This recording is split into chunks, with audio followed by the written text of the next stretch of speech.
What's going on, everybody? This is MDENT313, and I'm back at y'all with another one. Man, oh man, Marcus Jordan back in the news, unfortunately, for something I'm sure he's not proud of. But listen, we all do goofy things, we all make mistakes. Marcus Jordan was leaving a strip club in his $300,000 Lamborghini truck, if I'm not mistaken. Nice, beautiful whip, right? And he's showing off for, whatever company he got in the car. And he pulled off,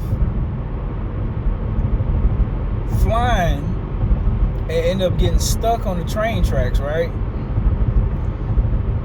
Somehow, he gets stuck on the tracks. Police happen to drive past and see him, right?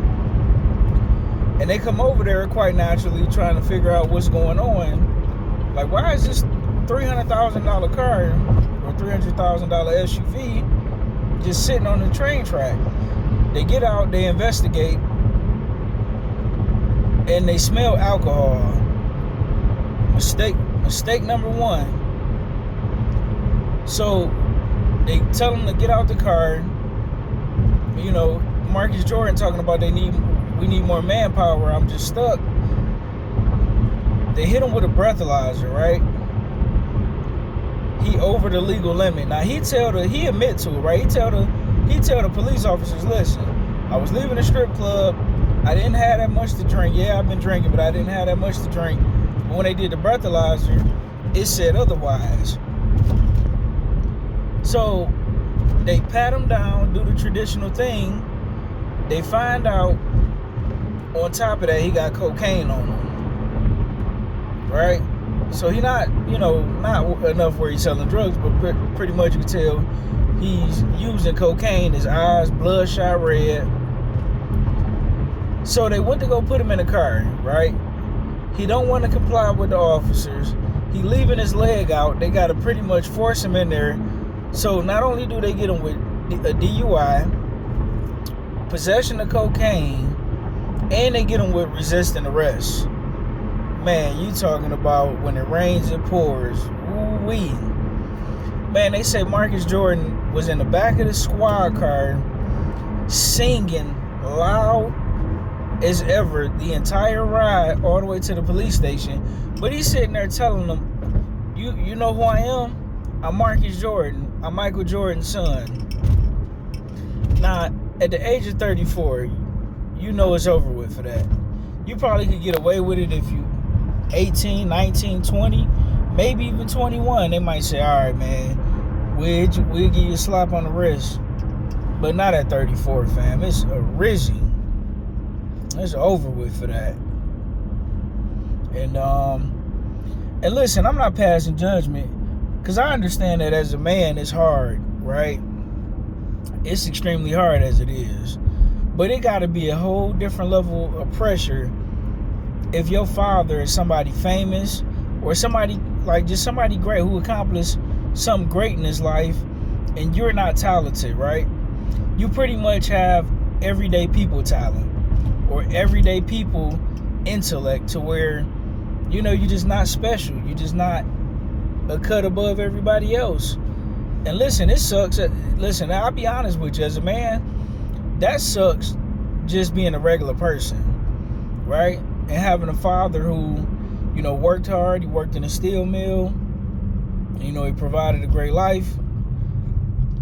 And, and he was real good with his hands as well, He's good at fixing things, and, he's real smart. I couldn't imagine, because I feel like I'm a failure to him. I feel like I ain't doing nowhere near what I should be doing out here. I couldn't imagine what it would be like to be like a Michael Jordan son, or a Barack Obama son, or, you know what I'm saying? Anybody like that, anybody who was somebody great, like to be Roy Jones Jr.'s son. Like, could you imagine walking around with that type of pressure, right? And everywhere you go, everybody talk about your father. Like, if you was a girl, it'd be different, right? Nobody would expect nothing of you. And it'll be okay to be a spoiled, kid or a spoiled adult.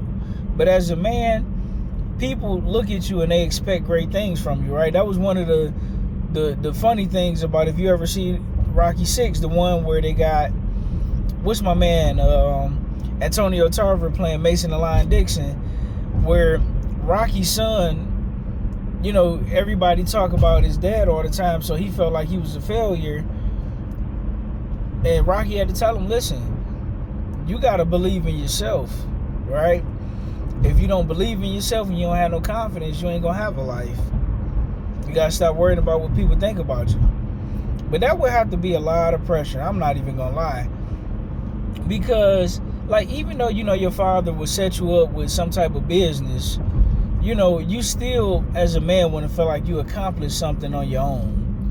Right? Or everybody just gonna say, you was a kid who was spoon-fed, which is nothing wrong with that. But like I said, as a man, you want to feel like, yeah, I went out there and I accomplished something great. Like, you can't just go work at the post office as Michael Jordan's son, right? You can't just become an electrician. Not that I would ever judge you, but you know how the public is. Like, if you 50 Cent son or Master P son, you're not gonna feel comfortable just being an electrician or a plumber or somebody that work in the human resource department, right? Everybody would look at you as like a joke. But then, if you don't become at least a very successful high-level business owner or an executive, like, nobody's gonna take you serious. You don't want to be the guy like, oh, that's Michael Jordan's son. Look at him, he an overhead lineman. Like, even though they make good money, but it's like, man, that's all you do. And like, I would never want to live with that kind of pressure, man. I couldn't imagine. Like, at least when you look at somebody like Shador and Dion, Shador got the potential to, surpass his father because he was blessed with that athleticism like Dion was. But Marcus Jordan, he wasn't blessed with the athleticism that his dad was, right? And man, I hope he find his way out here. Man, I hope he get his life back on track. God bless you, man. I wish you the best. But let me know what you guys think about Marcus Jordan out here acting a fool, drinking, doing cocaine, getting arrested, and acting a fool, and making Michael Jordan look crazy out here. Put it in the comment section, guys. Like, share, and subscribe.